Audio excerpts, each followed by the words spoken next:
Vamos em frente com o nosso texto. Continuando. Ora, a vontade divina revelada terá um poder muito mais forte se a revelação não for algo corriqueiro e ao alcance de todos, mas algo misterioso dirigido a alguns escolhidos, os profetas, os pastores, os padres.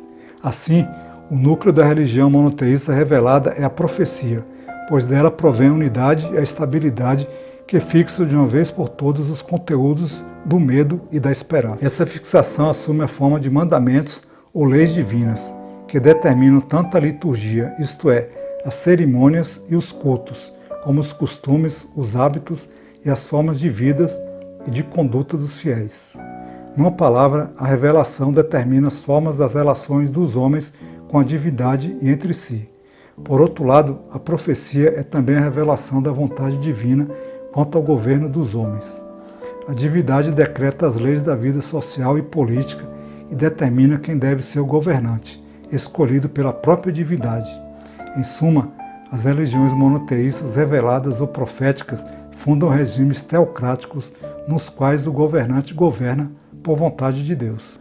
Todavia, ainda que as profecias estejam consignadas em escritos sagrados invioláveis, as religiões monoteístas reveladas de que falamos aqui são as três religiões do livro: o judaísmo, cristianismo e islamismo. O fato de que esses escritos sejam a fonte do poder teocrático os transforma em objeto permanente de disputa e guerra. Essa disputa e essa guerra se realizam em torno de interpretação do texto sagrado, seja em torno de quem tem o direito de interpretá-lo, seja em torno do próprio conteúdo interpretado. É na disputa e na guerra das interpretações que surge a figura do teólogo. Isso significa que a teologia não é um saber teórico ou especulativo sobre a essência de Deus, do mundo e do homem, e sim um poder para interpretar o poder do Deus consignado em textos. A teologia é definida pela tradição judaica e cristã como ciência supranatural e sobrenatural, pois sua fonte é a revelação divina consignada nas Sagradas Escrituras. Ora, Spinoza considera que a filosofia é o conhecimento da essência e da potência de Deus, isso é, conhecimento racional da ideia do ser absolutamente infinito e de sua ação necessária. Em contrapartida, considera que o livro sagrado não oferece, nem é sua finalidade fazê-lo, um conhecimento racional especulativo da essência e potência do absoluto, e sim um conjunto muito simples de preceitos para a vida religiosa e moral, que podem ser reduzidos a dois: amar a Deus e ao próximo, os preceitos da justiça e da caridade. Não há no texto sagrado mistérios especulativos nem conhecimentos filosóficos sobre a essência e a potência de Deus, da natureza e do homem, porque afirma Spinoza, uma revelação é um conhecimento por meio de imagens e signos com que nossa imaginação cria uma figura da divindade com a qual possa relacionar-se pela fé. No caso da Bíblia judaico-cristã, o Antigo Testamento é o documento histórico de um povo determinado e de seu estado, hoje desaparecido, a teocracia hebraica. O Novo Testamento é o relato histórico da vinda de um Salvador e sua vida, seus feitos, sua morte e suas promessas para quem o seguir. A teologia, portanto, é um sistema de imagens com pretensões ao conceito, com o escopo de obter, por um lado, o reconhecimento da autoridade do teólogo e não da verdade intrínseca de sua interpretação, e, por outro, a submissão dos que os escutam, tanto maior se for conseguida por consentimento interior. O teólogo visa a obtenção do desejo de obedecer e de servir. Eis porque toda teologia é política. Inútil para a fé, pois essa se reduz a conteúdos muito simples e a poucos preceitos de justiça e caridade, e perigosa para a razão livre, que opera segundo uma necessidade interna autônoma.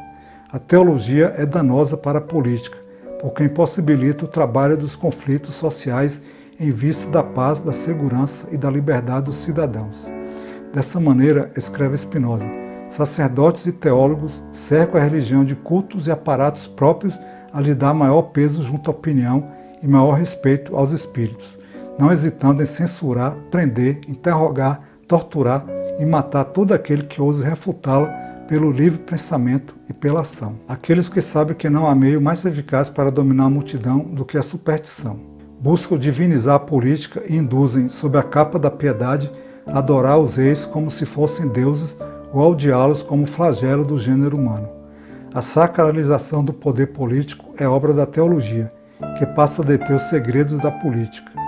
Captados pela sedução teológica, os governantes aderem à sacralização da autoridade política graças ao cerimonial, ao segredo, às leis da censura, à posse de exércitos e fortalezas, ao uso da prisão, tortura e morte dos opositores.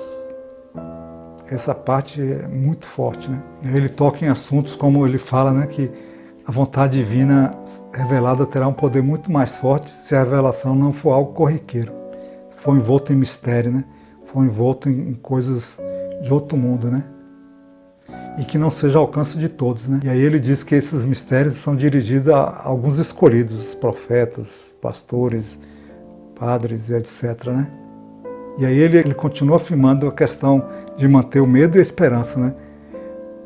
E os mandamentos ou leis divinas que determinam as cerimônias e os cultos, como os costumes, os hábitos, as formas de vida e de conduta dos fiéis. O que eu achei interessante aqui é o destaque para as religiões do livro, né? Judaísmo, cristianismo e islamismo, todos são baseados num livro sagrado, né? E ele fala que escritos é a fonte do poder teocrático, né? Que transforma em objeto permanente de disputa e guerra.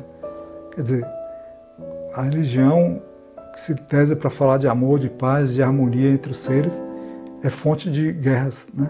Essa disputa e essa guerra se realiza em torno da interpretação do texto sagrado, seja em torno de quem tem o direito de interpretá-lo, seja em torno do próprio conteúdo interpretado. Quer dizer, sou eu que posso falar em nome de Deus e ele diz isso, isso e isso. Olha que coisa mais maluca, né? E aí sacerdotes e teólogos cercam a religião de cultos e aparatos próprios a lhe dar o maior peso junto à opinião, maior respeito. A todo misticismo, mistério, né? Algo escondido por trás da cortina, né? E aí o que eu achei mais duro é isso, que é a verdade e a realidade, né? Eles não hesitam em censurar, prender, interrogar, torturar, matar, tudo aquilo que ousa refutá-los. E aí não há meio mais eficaz para dominar a multidão do que a superstição.